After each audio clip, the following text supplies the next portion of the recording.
Hey folks, welcome back to Star Stuff and welcome back to the Red Giant Room, where we're working with two new concepts, Nearest and Spawn, both of which allow us to kind of do more work with our programming. Last time we completed the Cosmic Cradle challenges, now we're on to Burst Vista. So let's dive in. Let's do some more puzzles. That's the whole thing with this playthrough, right? Okay. So we've got a spawner that can create a walker, it looks like, and we've got a laser dude and a gel block. What do we actually need to do here? Okay, so basically, we need to stand here to cross this section, but we need the button to be pressed when we're already across the electric pad here, which will flip from time to time. So yeah, I'm not sure exactly what we're doing here. So let's say we place the block here. Then we have the walker come and try to get on the button. We can have you destroy the block at some point. So can we wait until we're being lasered? I don't think so. Let's see what we can do with, yeah, the only command we have for the walker is go to. Okay, let's think this through. How are we going to do this? So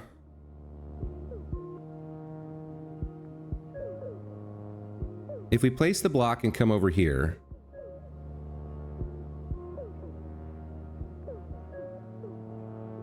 then we can have you turn and kill the block, and then this thing can just go to here. This can spawn it once that's unpowered, I think. So let's see. In terms of you, we can do... How many lines do we have? 4 lines? What if we waited for the button to be hit twice? So wait for the button, wait for it again. No. Wait for the button, then if the A button is on, keep monitoring, and as soon as the A button is off, we spawn. As for you, wait for the A button, then turn clockwise twice. And as for you, as soon as you spawn, go to the A button. I think that could work. So like we place the gel block and then race over before it gets destroyed. And then once it gets destroyed, our guy will spawn and go stand on the button. Okay, pretty cool, pretty cool. So this, they're now combining things, right? So we had monitoring a couple episodes ago. Now it's being added in as another tool in our arsenal to manipulate the bots to get the result we want. Let's check out this next puzzle. Okay, so let's see. Looks like we need all 3 blocks, or rather, we need the crate activated, we need the 2 buttons activated. We have the 1 block here. And we have 3 grabber bots. Okay. So how many lines do we have here with this guy? Oh, that's corrupted. Interesting. Okay. So it's going to spawn, wait for C, spawn, wait for A, and then spawn. And we can't change that. So your code, so you get spawned and we need you to go here. So pick up at D. If holding a crate, go to... or not go to, drop at C, right? That's going to lock that grabber bot in here and cause another one to spawn. So it's going to pick up at D. It's not going to be holding a thing. So it could be holding me. Yeah. So we'll pick up, we'll say if you're holding Miha, then drop Miha at D and go to A. And then if you're not holding a crate and you're not holding Miha, then just go to B. I think that solves it. Let's find out. So the first grabber bot picks up the block, puts it in the crate.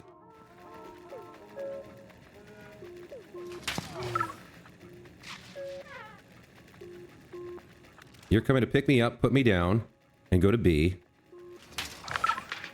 Then you go kill yourself, which is fine. You're picking up nothing. Oh, okay. So we need another if statement here. If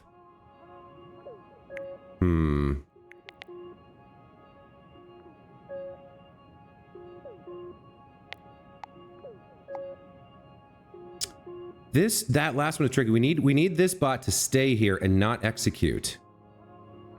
We don't have an else either. So what else can we do? We've only got 2 lines here.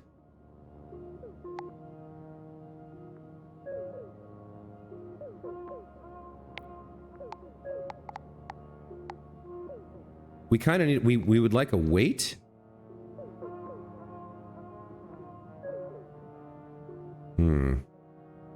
If we can't let him pick us up because we need the third one to differentiate somehow. So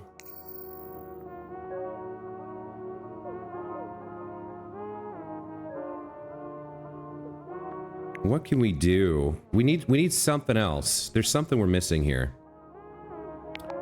So if you're holding a crate, you drop at C. If you're holding Miha, you put Miha down and go to A. And then the third guy comes over here. He's holding... Let's see. This one's tricky because the third one, I don't see how we differentiate it, right? Because we can have you not holding something. But then all 3 of these guys will kick it. You're going to come over here and pick up a D.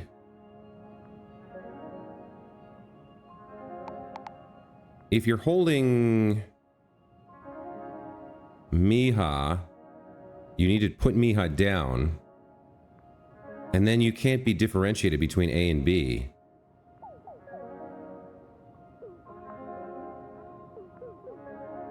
So this could be if you're not holding Miha. Because that still works. Does that change anything?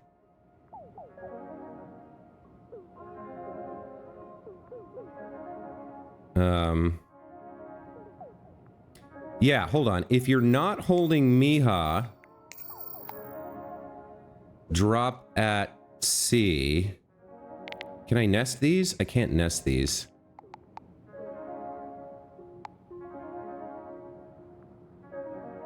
But that doesn't work because then the third one will try to drop at C. So if you're holding a crate, drop it at C, that's fine. And then after you've dropped at C, you're not holding Miha, so you won't do anything, but you will try to go to B with this current setup.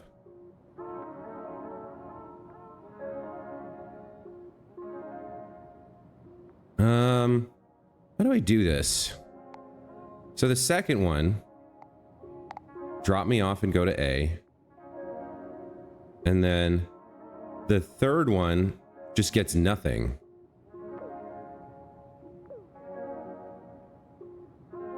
So what if statement can I use that the guy who's standing at A doesn't do, right? Doesn't execute because he's holding nothing. The third one can pick me up. But if I let him carry me over here, I can't get down and I can't get back across. If I had one more line.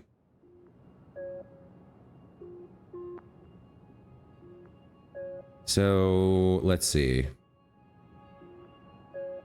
We don't have an if powered for A. We don't have like a nearest or anything.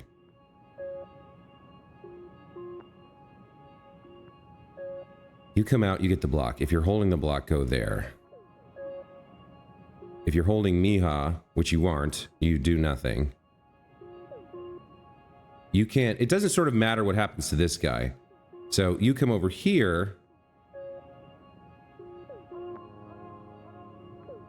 What if we don't do this one first? What if we do this one first? So like we move this up here. So the first guy comes out. We say if you're holding Miha, drop Miha and go to A. Then we put the block back.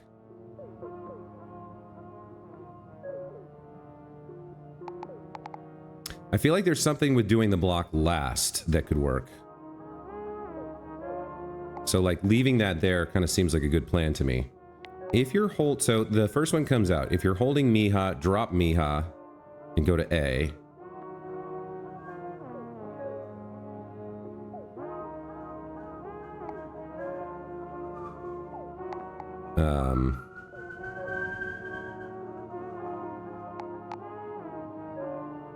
Then you'll stay on A here.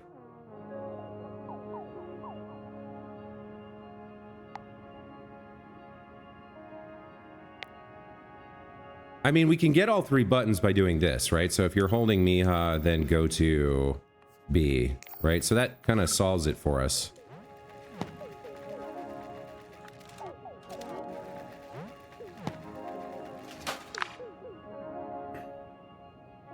Oh, I forgot that I forgot that this spawns in a particular order. Okay. So hold on. I think everybody picks up at D. And then if you're holding a crate, drop at C. That has to be, I think that has to be right. So this code doesn't execute for the second bot, which goes to pick up at D. If you're not holding Miha, go to B. If you are holding Miha, then drop at D and go to B. I think that's it.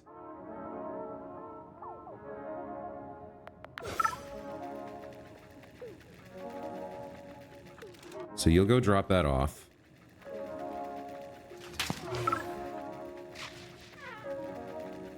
You're gonna pick me up and go to B. Oh, that should be A.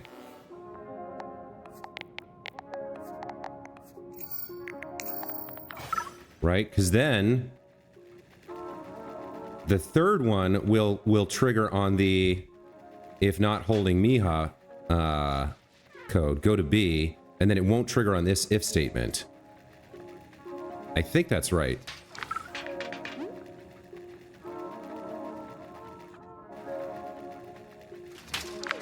There we go. Okay.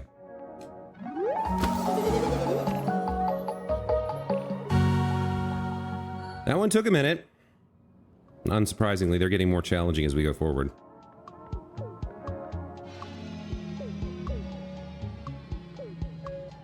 We got another bulletin board. Let's check out what's up here. Quasar quotables. Somewhere, something incredible is waiting to be known. Karlamer Sagandor. Meet Grabberbot, the cosmic connoisseur of grabbies.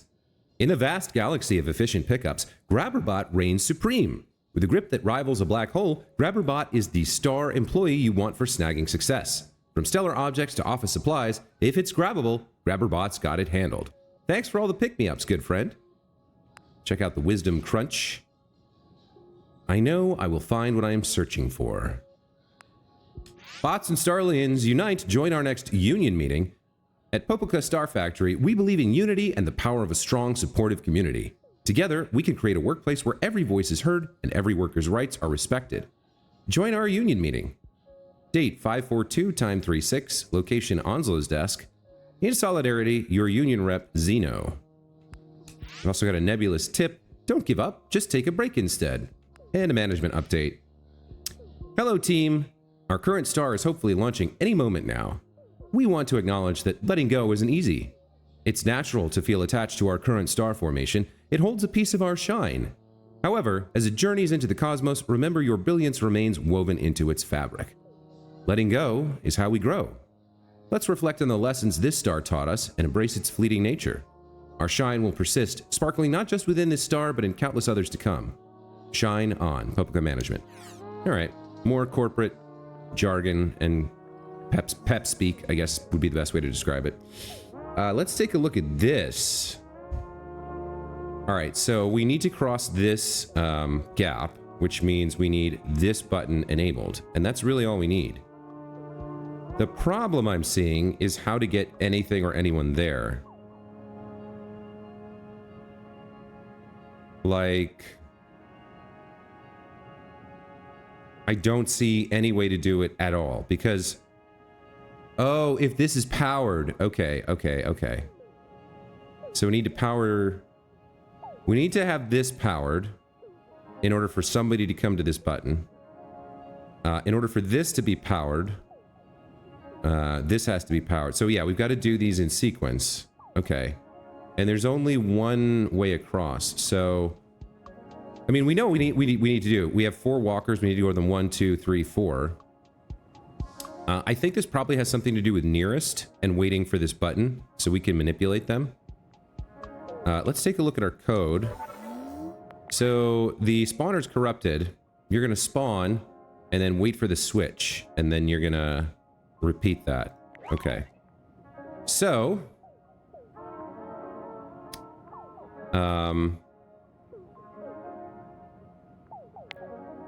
I think nearest... So D1 is the nearest button. D2 is the nearest air bump. If your D1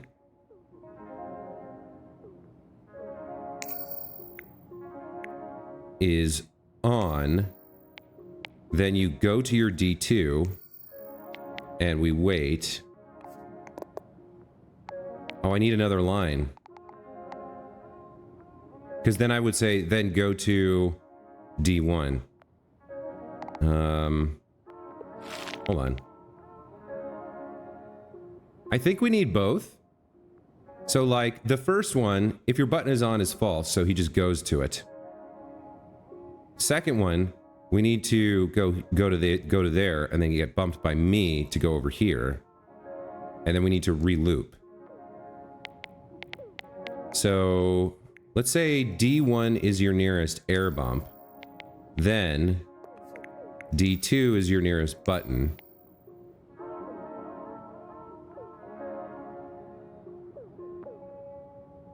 If your button is powered, go to the air bump, and then loop. Or rather, if your button is... Yeah, if your button is powered, go to the air bump. Otherwise, I need you to go to... So we may be doing something with swapping assignments here. Let me think about that. So we only use one variable, I think. So D1 is your nearest button. If D1 is off, then go to D1. Otherwise, D1 becomes your nearest air bump, and we jump to line 2. I think that's it, right? Because this is considered off.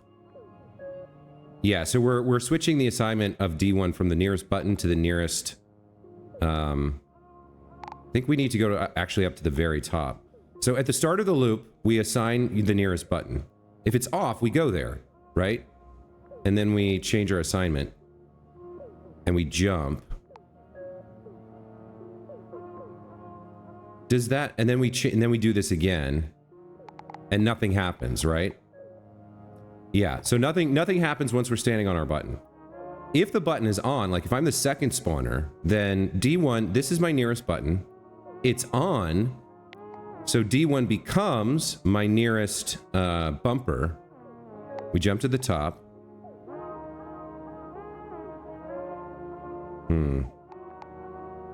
Can I move this above that? So I don't actually know what happens if D1 is undefined.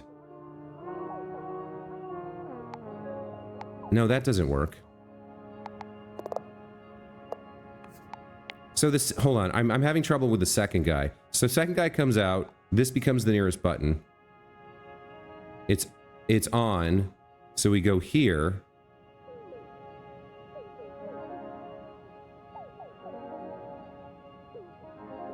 Then we jump to the top and change the assignment. So we never go to the, with this lineup, we never go to the bump. So there's something else.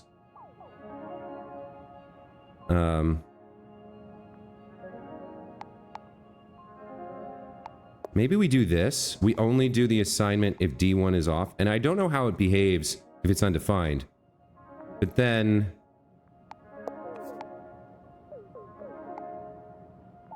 I need you to not run this line after you run this line is the problem. Because at some point I need you to go to the air bump. So how do I make that work?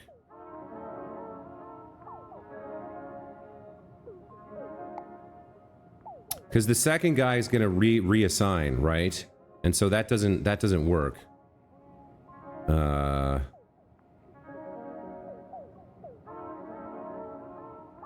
I think I'm on the right track here, but I don't quite have what I need.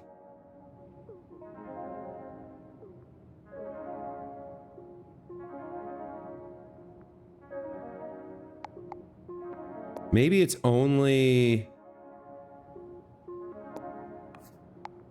So the second guy comes out. He immediately gets the button. D1 is on, so this doesn't execute. We do our assignment for D1 to be this. And then we need to jump here. But then the problem is... now it never changes.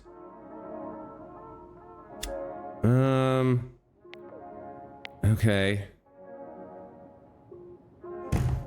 Let me think about this. So let's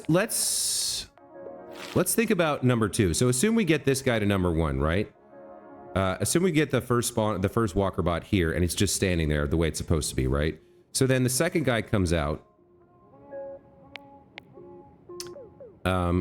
We definitely need the assignment for D1 to the button. If D1 is powered, then we go to D2, which we need to assign. Go to D2. And then we loop up to the top. We keep doing that until I press this button. So from then, we reassign D1, that gets that. We reassign D2, that gets that. If D1 is on, go to D2. We're already at D2. So we just loop again. And then when I press the button, you get bumped here. Now D1 and D2 changes. D1 is off, so you go to D2. We loop. But I never have a go to D1. I need another line or something.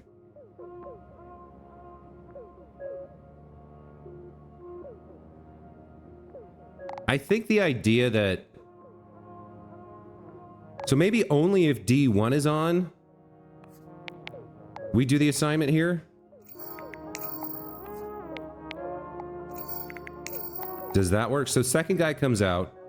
D1 is the nearest button. If D1 is on, it is. Now D1 becomes the nearest thing. And we go to D1. Then we jump. D1's the nearest button. If D1 is on, D1 becomes the nearest bumper. We go to D1, we're already there. We loop. Now imagine that I've pressed this button. Now D1 becomes this. D1 is not on, so we go to... Yeah, I think this is it. Okay, I think I found it. Now, where did that happen? You were on D1, so it should have been activated. Yeah, D1 was on, so it did set that. Okay. So the first one, so hold on. The first one comes out, goes to the nearest button. Then we loop to the top. So does this need to be if D1 is off?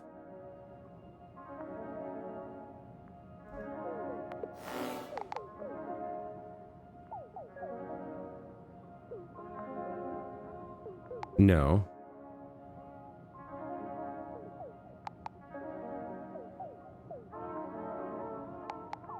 When and how do we do the jump so that that doesn't happen?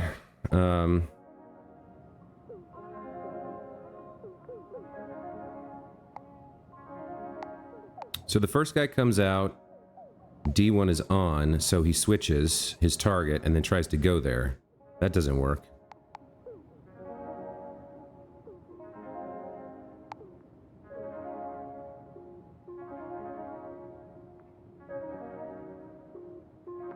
I felt like we were close there. It's something to do with reusing the variable, I'm pretty sure. Seems like... So only when it's on do we reset the value. I guess that doesn't work.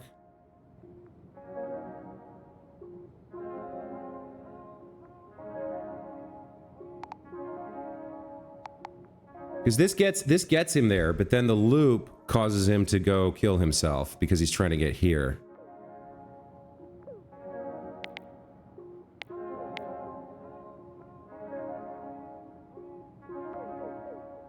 And the second guy needs to see that the button's already powered, and that's why we need him to change to this.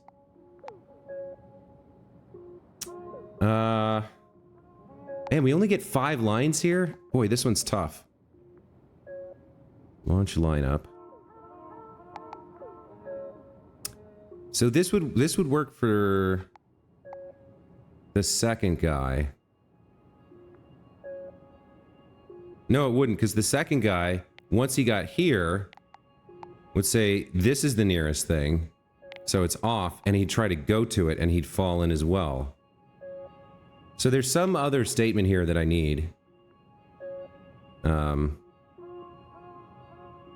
Maybe I wait for the switch, and this is on for a brief moment. I don't know if that works. If K is on... Can we try that? How does that work? So he goes there.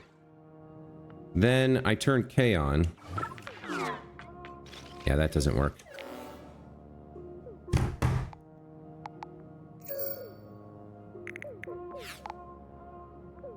We're so close, but I don't know what I'm missing.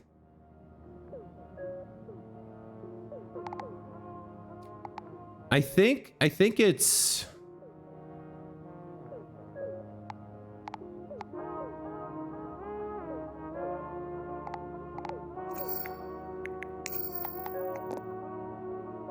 Do I do that? So D1, the first guy, D1 is off, so we don't do the assignment, we don't do the jump, we just go there. Second guy comes out, D1 is on.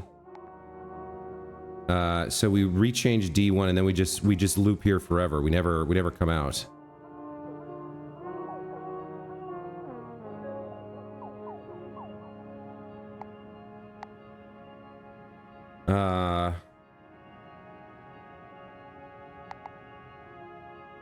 Like, this would work up to a point, but then once we bumped him over, he'd never go. Or would he? Because then... Yeah, the D1 will... Once we bump him, the D1 changes. Then this doesn't happen, so we don't jump, and he goes down. Maybe this is the solution. Hold on.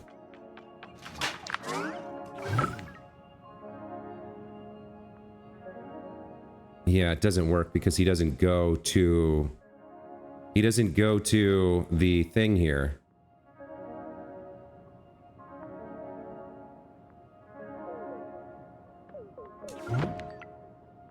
And then that breaks the spawner. Man, this one's tough. What am I missing here? So you were standing here looping through all of this, which, I mean, makes sense. It's like, if the button is on, we need to do something. Otherwise, we go there. But the problem is, then the second guy...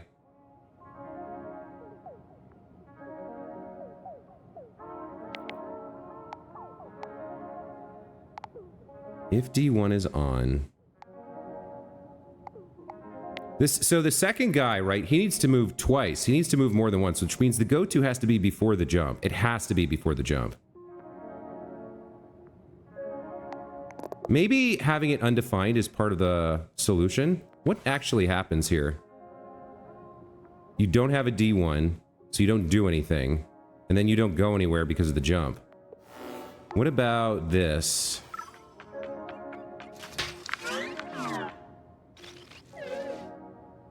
And then you kill yourself. Man, this one, I don't see what I'm missing here. It's got to be something like, let me trash the whole thing. So, first guy, at the end, you're gonna jump. So everything has to be in here, I guess. So we need you to go to your nearest button. You need to go to it. And then, if your button isn't powered that you want,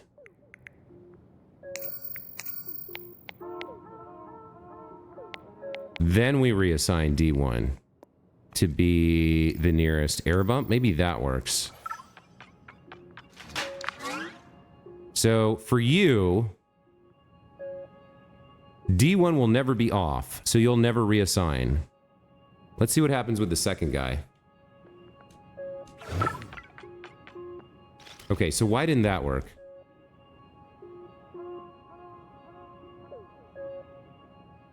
I mean, we had the go-to before the if statement, so let's try that. Yeah, see, it's like a chicken and an egg problem. Like, this guy needs that line to be before the if statement. Subsequent guys need need it to be after the if statement.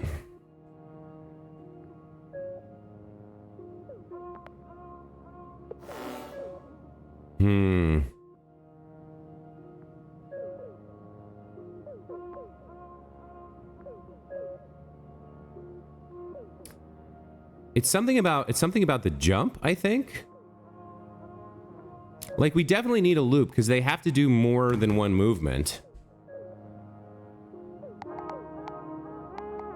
So, like, if we have this, then the second guy just kills himself trying to get to the button.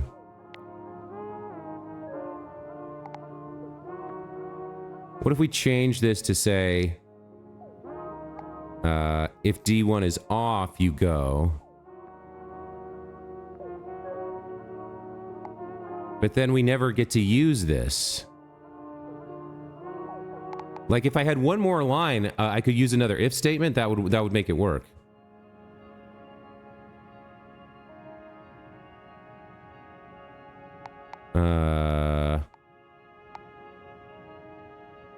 Oh, wait a minute. Here we go. Hold on. I'm thinking something through. So, the first time this line occurs, D1 is undefined. So this, I think, will always be false.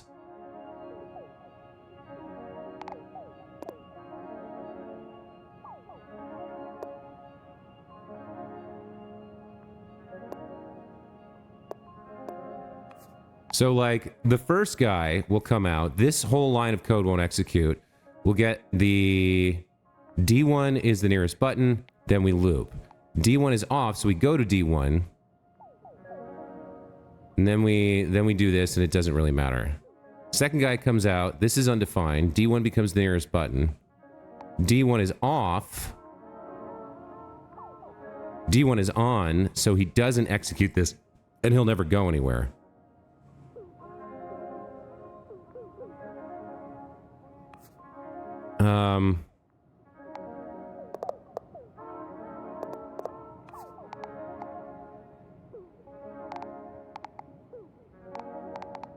Oh man, I can't see this one. It's so, I don't know, I don't understand. Like, it's the 5-line limit is killing me right now.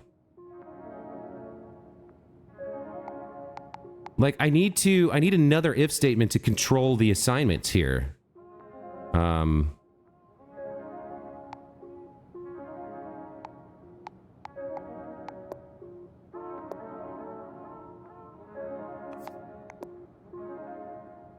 guess this is undefined as well. So, like, the first time this executes, none of this happens. This doesn't happen. We do the assignment. D1 is on. Then D1 becomes the nearest bump. We go to D1. Then we reset it to this. If it's on, so we're not going to do that. Now we're going to try to go there. Oh, this might be it. God, this is so counterintuitive to me. Now, why would you leave? I don't understand. Yeah, we reassigned it after he was standing on it. It's so annoying. All right. All of this is trash. So, I think we have to wait for this. Maybe. No, I don't think so, because we want you to get there and then just friggin' stop. Just stop executing once you get there. D1's your nearest button. If your D1 is off, then go to your D1. If your D1 is on, if your D1 is off, then jump, I guess. And then we can't do anything, because we only have 5 lines.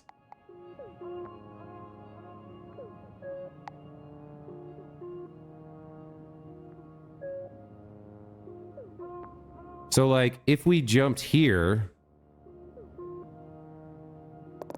No, that doesn't work. If the button's off, go to the button and then reassign D1 to be the air bump, right? And then...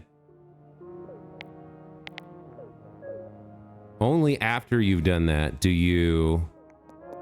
You could re-go here, I guess? So, you don't jump again because you've gone to D1. So why didn't this jump? Hold on. Why didn't that jump?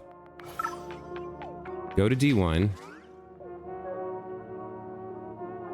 Oh, did it just exit the if statement as soon as I powered it on? Is that a thing?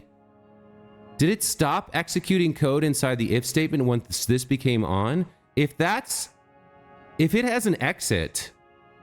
Hold on. Let me test this.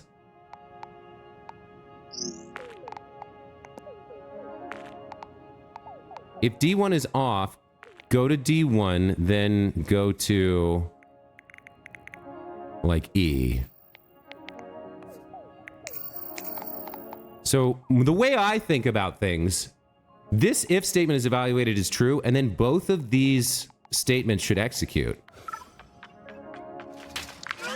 Yeah, that's what I thought would happen. So why weren't we getting the jump there?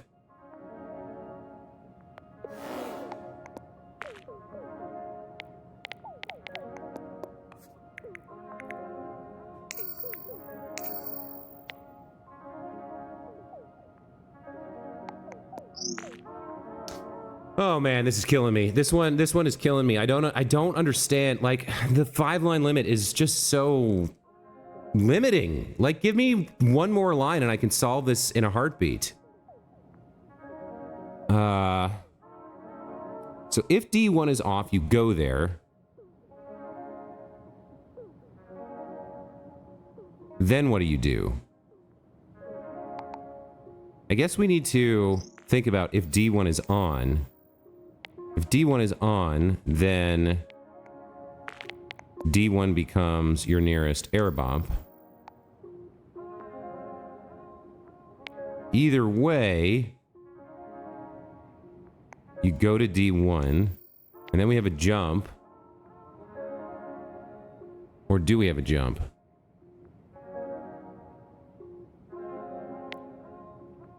Like, if we just run that without the jump, right? First guy goes there. Clone this. He comes out. And now we're screwed because we're not looping, so none of them are trying to get to D1. We need like a wait command.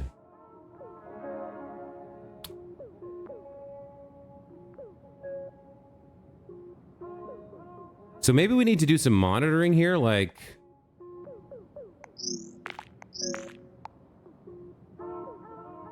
If D1 is on, we monitor until D1 is off? No, that doesn't work. Because, like... First guy that comes out, if D1 is on, we skip all of that. And we... Okay, so let's theoretically monitor D1 for onness. It's off, so he skips this, and we go to... D1, right? Now, guy 2 comes out. D1 is on, so he monitors forever. Oh, and then we change the assignment. Because D... Yeah.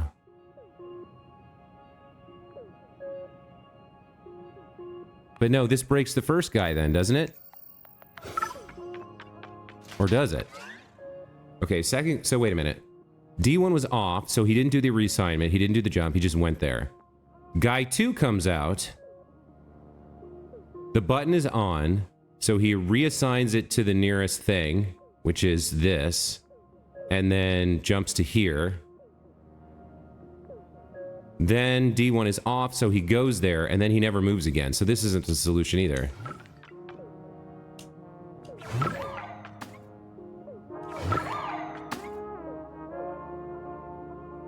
Can I have you...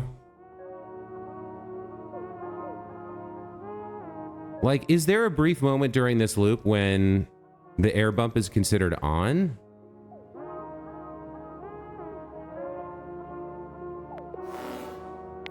So, like, there's a guy, there's a,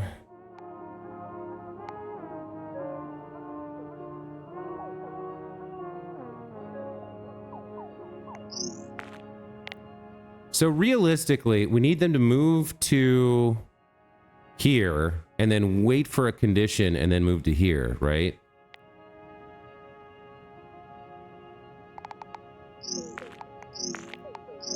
So what if we start not with the button, but what if we start with the air bump, right? You go to your D1, then you monitor. How would we get the guy to move forward onto this button then? So you're here.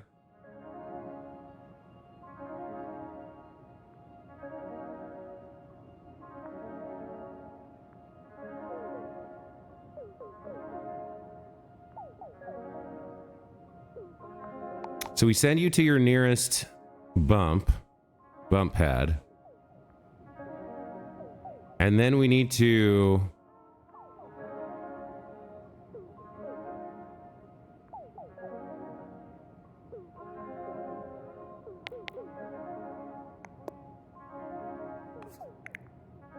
Then we need your nearest button. If your nearest button is powered... No, this doesn't work. None of this works, man. I don't know what to do. Alright, we're near the end of the episode, so... This one's stumping me. I'm gonna have to go for the hint again. I'm gonna be so angry when it's revealed, because it's gonna be... As soon as it gives me a hint, it's basically giving me the solution. And I'm gonna be really pissed off. It's gonna be so obvious. Alright, fuck it. All right. So there's two go-tos and only one assignment. Interesting. So do I just go here? I guess I just go to F. Then D1 becomes my nearest button.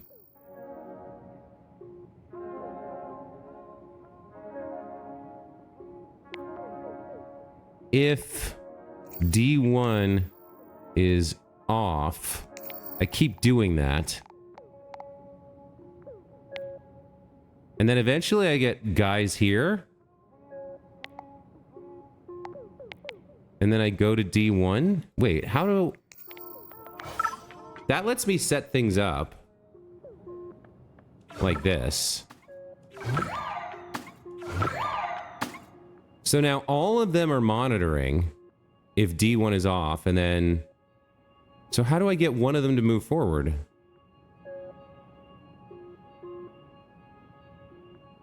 doesn't, I still don't see the solution even after I took the hint.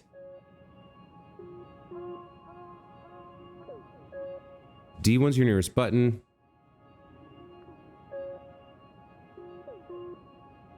We keep reassigning their buttons as we jump them.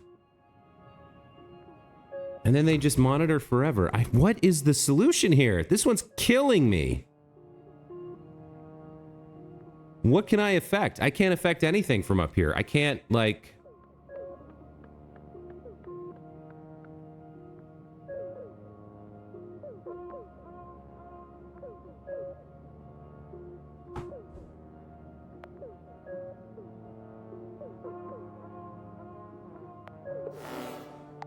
So you go to F. D1's your nearest button. If...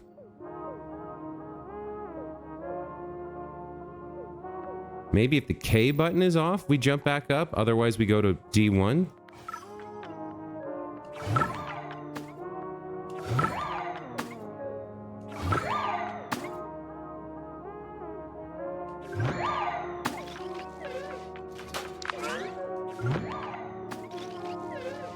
Nope. Oh my god. What is this?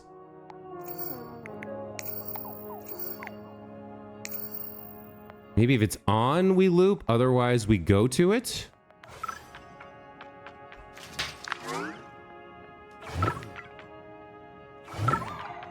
Yeah, okay, that's it.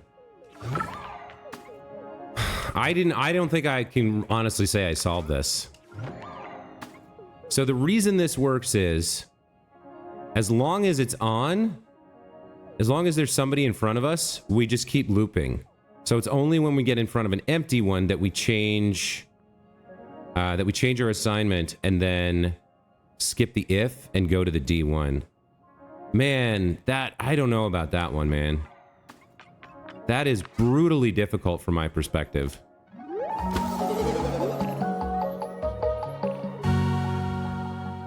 Well, pretty short episode. This last set of puzzles is really, really hard. Much harder than anything I've done before in the game. So it took us the entire episode to do, I think, 3 puzzles here.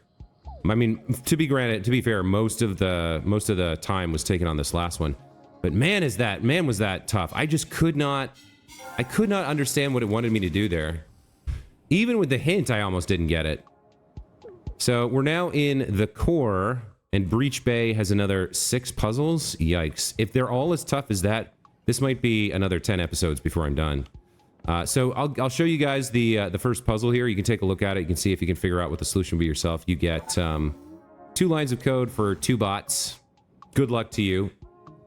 We're going to take a break there. When we come back next time, we'll continue solving puzzles. But man, I really hope they're not all quite that much of a stumper, because that one just really, like, even after I took the hint, I couldn't figure it out. And even seeing the solution, it's like, I don't feel like I missed something obvious there. That one was insidious. Anyway, that's going to be it for this time. As always, thank you guys so much for watching. I hope, despite my kind of slow progress on this one, you guys are enjoying the playthrough and enjoyed this episode. And I hope to see you next time. Take care.